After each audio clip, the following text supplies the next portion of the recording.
नमस्कार, कसे आहात सगळे? काय दिवसभर मजा येते ना?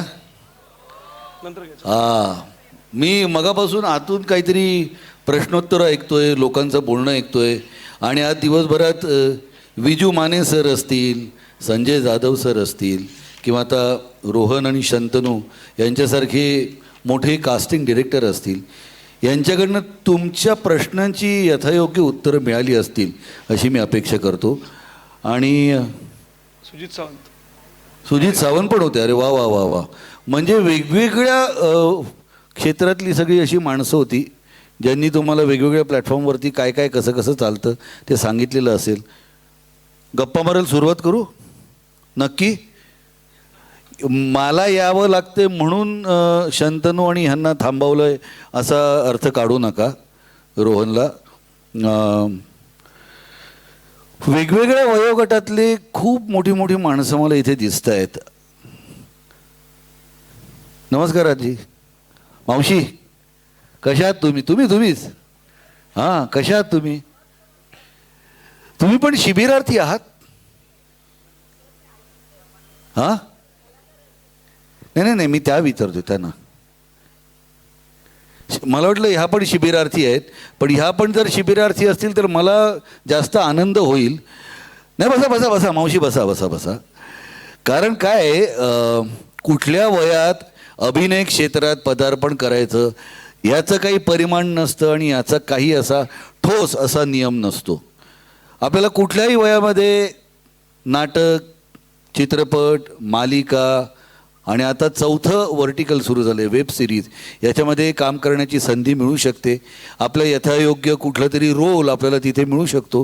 त्यामुळे तुमचंसुद्धा कास्टिंग होऊ शकतं कुठल्याही क्षणी जर तुम्ही उत्साह दाखवलात तर. मी आधी एक माझा अनुभव सांगतो, मग त्यानंतर आपण मूळ विषयाला हात घालूयात. तो अनुभव माझ्या मते तुम्हाला बऱ्याच प्रश्नांची उत्तरं देणारा असेल. काय असतं ह्या सगळ्या खेळामध्ये ना, एक्साइटमेंट योग्य पद्धतीने होल्ड करणं आणि पेशन्स ठेवणं खूप गरजेचं असतं. आपण ना काहीतरी समोर दिसल्यावर एवढे एक्साईट होत असतो आणि आपल्याला जे नेमकं करायचं आहे किंवा जे आपल्याला नेमकं ऐकायचं आहे त्यापासून आपण लांब राहतो. त्यामुळे होल्ड युअर एक्साइटमेंट. ती एका योग्य वेळीच तुम्हाला ती बूस्ट करून सोडायची, अदरवाईज ती होल्ड करून ठेवायची. काही वर्षांपूर्वी मला एक गृहस्थ भेटले.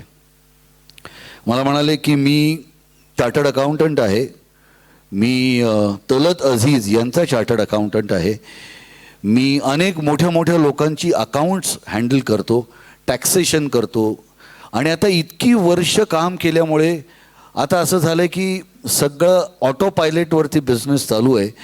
तेव्हा आता मी ठरवलं की आता ॲक्टिंग करायची. म्हटलं खूप छान हो, तुम्ही स्मार्ट दिसता. सॉल्ट अँड पेपरचा तर आता जमाना आहे, त्यामुळे सॉल्ट अँड पेपरला चांगले रोल मिळत आहेत.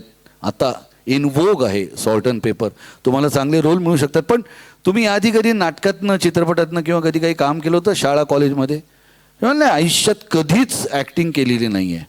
म्हटलं बरं बरं बरं, त्यालाही काही प्रॉब्लेम नाही. पण मला तुम्हाला एक प्रश्न विचारायचा आहे. तुम्ही ज्यांची टॅक्सेशन करता, म्हणजे तलत अझीज असतील किंवा जी मोठी मोठी नावं सांगितलीत, ते टॅक्सेशनचं काम तुम्ही मला देऊ शकता का? ते म्हणाले का, तुम्हाला टॅक्सेशन येतं? म्हटलं नाही. मग म्हटलं तुम्हाला कुठे ॲक्टिंग येते? ते म्हणाले हां, the message is loud and clear enough. मला सांगायचं एवढंच आहे, मला वाटते म्हणून गोष्टी घडत नाहीत, आयुष्यात कधीही घडणार नाहीत. तुम्ही अभिनेता आहात किंवा अभिनेत्री आहात हे तुम्हाला दुसऱ्यांच्या नजरेतून जेव्हा प्रकर्षाने जाणवतं तेव्हा तुम्ही एक पाऊल पुढे टाकण्याची गरज असते. त्याआधी रोज सकाळी उठून जर अभिनेता किंवा अभिनेत्री व्हायचं असेल तर आरशात स्वतःच्या डोळ्यात हा प्रश्न विचारायला पाहिजे. कुठे? आरशात स्वतःच्या डोळ्यात हा प्रश्न विचारायला पाहिजे की उद्या माझ्यावरती अमुक अमुक रोलची जबाबदारी आली तर मी ती पार पाडू शकतो की नाही, मी ते करू शकतो की नाही. आणि एका अभिनेत्याला रोज सकाळी उठून स्वतःच्या डोळ्यात बघणं अत्यंत गरजेचं आहे. आणि एकदाच नाही तर दिवसातून अनेक वेळा.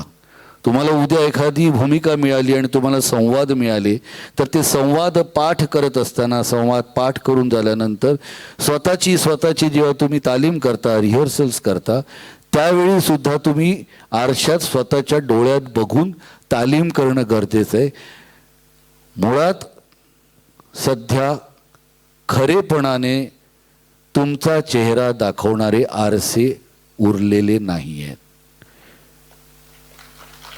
कारण अनेक वेळा होतं काय, आई सांगते हा इतका स्मार्ट आहे ना, ह्याला एखादा रोल द्या ना, ही इतकी मस्त नाचते ना, हिला हिरोईन करायचं आहे, हा काय जोक सांगतो माहिती आहे, आम्ही सगळे घरात खूप हसत असतो हा जेव्हा जोक सांगायला लागतो, ह्याला ॲक्टर करायचं आहे. आता मला सांगा, ह्या 3 कॅटेगरीत कदाचित ते हिरो होतील, उत्तम ॲक्टर असतील, उत्तम नाव कमवतील, उत्तम चित्रपट करतील, उत्तम भूमिका करतील, सगळं मान्य आहे. पण केवळ उत्तम नाच येतो, उत्तम जोक सांगता येतो, उत्तम दिसतो म्हणून तो उत्तम ॲक्टर किंवा ॲक्ट्रेस असू शकते का, मला सांगा. तर याचं उत्तर आहे नाही. बरोबर बोललात, याचं उत्तर आहे नाही. मुळात ज्या भाषेत आपल्याला काम करायचं आहे त्या भाषेवरती आपलं प्रभुत्व असणं गरजेचं आहे. मला बिलकुल असं म्हणायचं नाही आहे की तुम्हाला मराठी भाषेत काम करायचं आहे तर प्रमाण मराठी भाषा अवगत असणं गरजेचं आहे, नाही. तुम्ही ग्राम्य भाषेत बोलत असाल, महाराष्ट्रात तर 41 बोली भाषा आहेत, यापैकी कुठल्याही भाषेत बोलत असाल, काही प्रश्न येणार नाही, काहीही अडचण, कुठल्याही प्रकारची अडचण येणार नाही. आणि अडचण आली तर आम्ही आहोत तुमच्या पाठीशी उभं राहायला. पण मराठी बोलत असताना तुम्ही जर व्याकरणात चुकलात तर म्हटलं तुम्हाला क्षमा नाही आहे. म्हणजे मगाशी मी ऐकत होतो, मी तिथे गेलेली, चुकीचं मराठी आहे, मी तिथे गेले होते. मग तुम्ही गेले म्हणलं तरी चालतील, कारण ते कोल्हापूरचं आहे, ते आम्हाला चालतंय की. मी गेलतो चालेल की, पण मी गेलेली हे व्याकरणात चुकीचं आहे. त्यामुळे सगळ्यात आधी जर तुम्हाला अभिनय क्षेत्रात काम करायचं असेल तर तुम्हाला व्याकरणात योग्य मराठी बोलता येणं अत्यंत गरजेचं आहे. तरच तुम्हाला पुढे आणखीन त्याच्यावरती काम करता येईल, चांगलं मराठी बोलता येईल. वेगवेगळ्या भूमिकांना आवश्यक असलेले वेगवेगळे लहेजे, महाराष्ट्रातल्या वेगवेगळ्या बोलीभाषांमधलं जर काम आलं तर तुम्हाला त्या पद्धतीने काम करायला भाषेचा अभ्यास अत्यंत आवश्यक आहे. मराठीत काम करणार असाल तर मराठीवरती तेवढंच प्रभुत्व असणं गरजेचं आहे. हिंदीत काम करत असताना हिंदीवरती सुद्धा प्रभुत्व असणं गरजेचं आहे, कारण उच्चार हे अत्यंत महत्त्वाचे आहेत. आपण अनेकदा बघतो हिंदीमध्ये काम करत असताना त्याचे उच्चार चुकले तर कधी कधी असं बोललं जातं त्याचं ना हिंदीवरती ना मराठीचा थोडा प्रभाव होता ना, म्हणून त्याला काम मिळालं नाही. तर असं अनेकदा होतं की तुमचं कॅरेक्टर जे असतं, तुमची जी व्यक्तिरेखा तुम्हाला मिळालेली असते ती जर शुद्ध हिंदी बोलणारी अपेक्षित असेल तर तुमच्या हिंदीवरती दुसऱ्या कुठल्याच भाषेचा पगडा असणं आवश्यक नाही, तुम्हाला शुद्ध हिंदीत बोलणं आवश्यक आहे. त्याचनुसार तुम्हाला मराठीत काम करायचं असेल तर तुमचं मराठी चांगलं असणं अत्यंत गरजेचं आहे. दुसरी महत्त्वाची गोष्ट, तुम्हाला स्वरांचे चढ उतार येणं आवश्यक आहे आणि त्यासाठी तुम्हाला व्हॉइस कल्चर, व्हॉइस थेरपी सुद्धा करणं गरजेचं आहे. तुम्हाला ह्या बेसमध्ये पण बोलावं लागेल आणि तुम्हाला इथपर्यंत पण वरती जावं लागेल. सो तुमच्या व्यक्तिरेखेला अनुसरून, त्या संवादाला अनुसरून तुम्हाला स्वरांचे जे चढ उतार करायचे आहेत ते करण्यासाठी तुम्हाला तुमच्या वोकल कॉर्ड्सवरती व्हॉइस कल्चर करून, थेरपी करून वोकल कॉर्ड्सवरती काम करणं अत्यंत गरजेचं आहे. त्याचा फायदा सुद्धा तुम्हाला अभिनय क्षेत्रात काम करताना होणार आहे. तिसरी महत्त्वाची गोष्ट, वय काही असो, आपलं घराबाहेर पडल्यानंतरचं लोकांच्या समोरचं आपलं व्यक्तिमत्व हे चांगलं असणं गरजेचं आहे. कधी लक्षात ठेवा. म्हणून मी लेटेस्ट फॅशनचे कपडे मला चांगले दिसत नसताना घालेन का, तर नाही. मला जे शोभेल, मला जे सूट होतील आणि मला जे व्यवस्थित अंगाला येतील असेच कपडे घालून बाहेर पडा. ती तसे कपडे घालते किंवा तो तशी जीन्स घालतो म्हणून मी तसे कपडे घालून बाहेर पडणं नाही. तुम्ही साधे कपडे घालू शकता, त्यातून तुमची व्यक्तिरेखा, तुम्ही कसे आहात हे दिसू शकतं. उगाच नवीन फॅशनचे कपडे घालून गेलात म्हणून तुम्हाला काम मिळेल ह्या भ्रमात सुद्धा राहू नका. केवळ नवीन फॅशनचे कपडे घालून बाहेर पडताय, ऑडिशनला जाताय, लोकांना भेटताय म्हणून तुम्हाला कामं मिळतील असं नाही.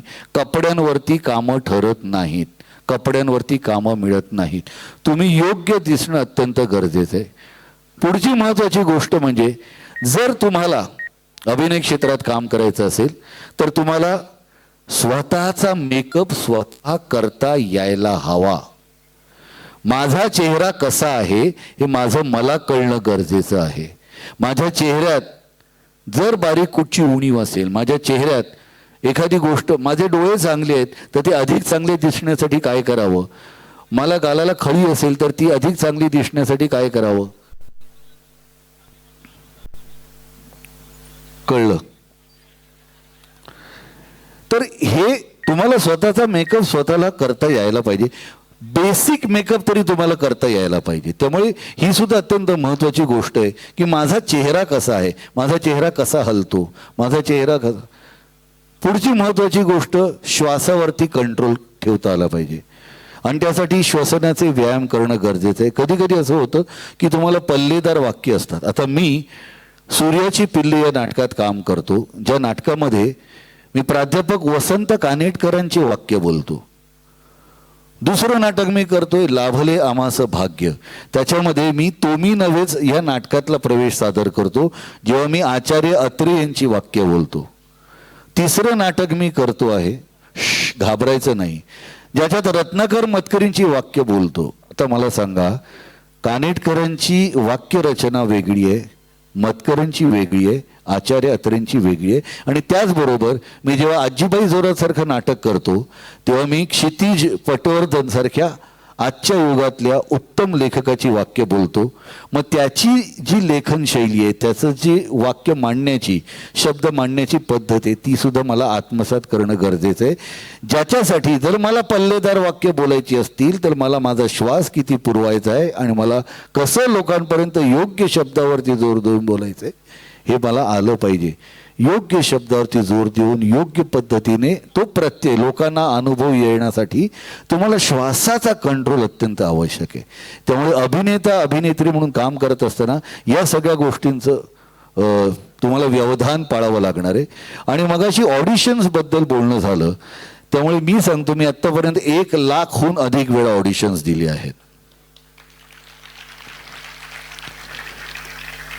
एक गोष्ट लक्षात ठेवा, काम मिळणं हे एका अदृश्य झोपाळ्यासारखं असतं. कसं?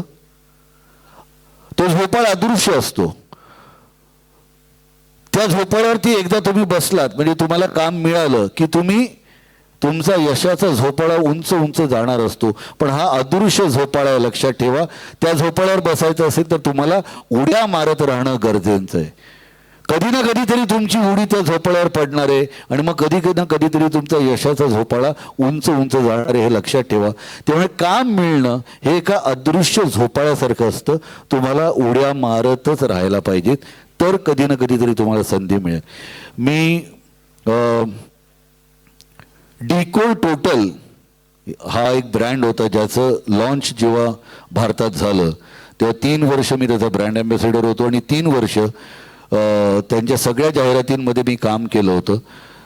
मी जेव्हा ऑडिशन द्यायला गेलो होतो तेव्हा मी त्यातल्या एका पेशंटचा, त्याच्यात केमिस्ट आणि पेशंट अशी ती जाहिरात होती, त्या पेशंटच्या ऑडिशनसाठी गेलो होतो. मी ऑडिशन दिली आणि निघालो आणि मला फोन आला की तुला परत ऑडिशनसाठी बोलवलं आहे. म्हणून मी परत गेलो आणि मला सांगितलं तुम्हाला आता केमिस्टची पण ऑडिशन द्यायची आहे.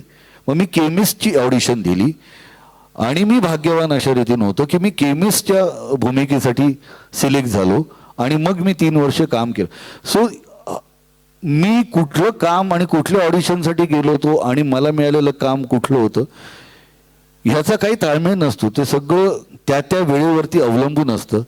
त्यामुळे ऑडिशन देत राहिले पाहिजेत. मुन्नाबाई MBBS साठी सुद्धा मी ऑडिशन दिली होती.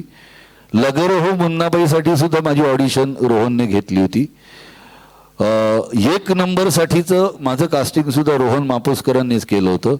मी सिनेमा दिग्दर्शित करत असताना सुद्धा रोहन मापुसकर, मी दिग्दर्शक म्हणून असताना सुद्धा रोहन मापुसकर आणि शंतनू बाके हे दोघंही ज्यांच्या मार्गदर्शनाखाली मी कास्टिंग केलेलं आहे. त्यामुळे ऑडिशन्स देणं हे गरजेचं आहे. आणि फक्त एक फरक लक्षात घ्या, ऑडिशन आणि लुक टेस्ट ह्या दोन वेगळ्या गोष्टी आहेत. तुम्हाला जावं लागतं, कारण तुम्ही कसे दिसता, कसे बोलता, त्या व्यक्तिरेखेचे जे संवाद आहेत ते तुम्ही कसे बोलू शकाल हे जाणून घेण्यासाठी तुम्हाला सातत्याने ऑडिशन्स देणं गरजेचं आहे. आणि एकदा तुमची ऑडिशन थ्रू झाली, तुम्ही पुढे गेलात की मग त्यानंतर तुम्हाला लुक टेस्टसाठी बोलवलं जातं. मग त्या व्यक्तिरेखेचे कपडे तुम्हाला दिले जातात, तुमचे फोटो काढले जातात आणि मग ते रेफरन्स फोटो म्हणून शूटिंगच्या दिवशी वापरले जातात आणि ह्याप्रमाणेचं कॉस्ट्यूम तुम्हाला द्यायचे वगैरे वगैरे वगैरे. पण ह्या सगळ्या प्रोसेसमध्ये तुम्हाला ऑडिशन देत राहायलाच पाहिजेत सातत्याने. माझ्या मते मुख्य कार्यक्रमाकडे आपण वळणार आहोत. तत्पूर्वी अगदी मोजक्या काही प्रश्नांना मी उत्तरं देऊ इच्छितो. कोणाला काही प्रश्न असतील तर विचारू शकता. हां प्लीज, माईक पोहोचव का तुमच्यापर्यंत? एक मिनिट. येस.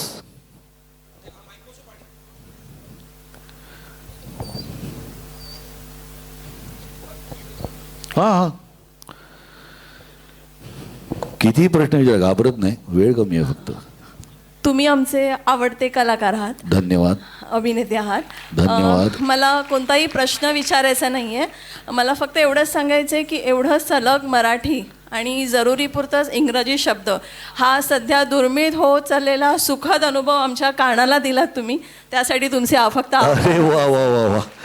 कारण मी मराठी भाषेचा पुरस्कर्ता आहे, मराठी भाषेचा प्रसार आणि प्रचार करण्यासाठी. मी सुद्धा धन्यवाद. आवर्जून मुलांशी मराठीतच बोलते. 1:30 पाऊण असंच म्हणते, 2:45 2:45 वाजलेत, 3:45 नाही. अगदी बरोबर. आणि म्हणूनच माझं कायम प्रयत्न असतो की आपण जर आपल्या माणसांशी मराठीत नाही बोललो तर फायदा काय. आपल्याकडे एक शेपूट होतं, वापरात नाही म्हटल्यानंतर ते गळून पडलं. तसंच होणार जर आपण मराठीत बोललो नाही ना, मराठी भाषा नाही लोप पावणार, आपण लोप पावणार आहोत, आपण मागे पडणार आहोत. मराठी भाषा तशीच राहणार आहे. इतक्या वर्षांची परंपरा असलेली. आपण फक्त एकमेकांशी बोलत असताना सातत्याने मराठीत बोला. माझं बिलकुल म्हणणं नाही प्रमाण मराठीत बोला. जर माझं म्हणणं आहे नव्हत हा जर शुद्ध शब्द असेल तर व्हत हा अशुद्ध शब्द असूच शकत नाही. तुम्ही म्हणा, काही हरकत नाही, पण मराठीतूनच बोला. धन्यवाद. अजून कोणाला? सर, आपण ज्यावेळेस शूटिंगला जातो आणि सेटवर आपला वापर कसा पाहिजे, म्हणजे कुणाशी काय बोलायचं की बोलायचं नाही, की आपण फक्त हेच करायचं? चुकीच्या माणसाला प्रश्न विचारलाय ते बघा, हसायला लागले. पण मी कसं असायला पाहिजे हे नक्की सांगू शकतो. हो हो हो, सांगा. कसं असायला पाहिजे. मुळात मी बच्चन साहेबांबरोबर सुद्धा काम केलेलं आहे आणि मी त्यांचा भक्त आहे. सो अनेक बाबतीत मी त्यांना फॉलो करत असतो. त्यामुळे ते वेळेच्या आधी सेटवरती पोचतात, वेळ तयार होऊन आपले संवाद हातात घेऊन पाठ करत बसतात. मुळात काय होतं माहिती आहे ना, आपल्याला काय सवय लागली आहे, 30 सेकंदाचं 1 मिनिटाचं रील्स ह्या जो आपला शॉर्ट स्पॅन राहिला आहे ना, त्यामुळे आपण लॉंग फॉर्मॅटमध्ये कामच करत नाही. मी जितकी जास्तीत जास्त वेळा माझी स्वतःची तालीम करीन, माझ्यासमोर आलेले संवाद जितके जास्तीत जास्त वेळा म्हणून बघेन, आरशात म्हणून बघेन, स्वतःकडे बघून म्हणून बघेन, मनातल्या मनात म्हणून बघेन, जोरात म्हणून बघेन, ह्या पद्धतीने म्हणून बघेन, त्या पद्धतीने म्हणून बघेन, हे जोपर्यंत जास्तीत जास्त वेळा करत नाही तोपर्यंत ते संवाद माझे आहेत आणि मला ते आत्ता सुचलेत असा भास मी प्रेक्षकांना देऊ शकत नाही. तो संवाद मला आत्ता सुचलाय आणि आत्ता मी लोकांना बोलतोय, लोकांना ऐकवतोय, समोरच्या व्यक्तिरेखेला ऐकवतोय असा आभास निर्माण करणं गरजेचं असतं अभिनेत्याला, अभिनेत्रीला. त्यामुळे त्या संवादांवरती तुम्हाला आरूढ व्हावं लागतं, ते संवाद तुमचे आहेत असं वाटावं लागतं. त्यासाठी जास्तीत जास्त वेळ आपल्या संवादाबरोबर राहणं गरजेचं असतं. आजूबाजूला कितीही सेल्फी काढत असतील, रील्स बनवत असतील, आपलं काम सोडून त्याच्यामध्ये जायचं नाही. आपण बरं, आपलं काम बरं. संजय सर, मी असाच असतो की नाही सेटवर? धन्यवाद सर. धन्यवाद धन्यवाद. बोल मित्रा. हॅलो सर, मी नमस्कार. ज्युनियर. नमस्कार सर. हा, मी राम राम. कसा आहेस? बरं. कितवीत आहेस? सातवीत म्हणजे होतो, आता 8वीत गेलोय. अच्छा, 8वीत गेलास. बर. सर, मला एक विचारायचं हा. होतं. मी एक ज्युनियर आर्टिस्ट आहे, तर तुमच्याकडनं काय ॲडवाईस असेल का? ॲडव्हाइस काय, सल्ला काय द्यायचा आहे तुला? तू जर आत्ता काम करत आला असशील, जर तुला ह्या क्षेत्रात पुढे काम करायचं असेल, पहिलं शाळेत शिकलेलं आयुष्यभर उपयोगाला येते, लक्षात ठेवायचं. सो 10वीपर्यंत शाळेत तुला जे शिकवलं जाईल ते जर कायमस्वरूपी इथे आपल्या मेंदूकडे ना 2 गोष्टी असतात, एक शॉर्ट टर्म मेमरी, एक लॉंग टर्म मेमरी. सो तू लॉंग टर्म मेमरीमध्ये आत्ता शाळेत शिकलेलं सगळं घातलंस ना, तर ते तुला आयुष्यभर उपयोगाला पडणार, हे पहिलं लक्षात ठेव.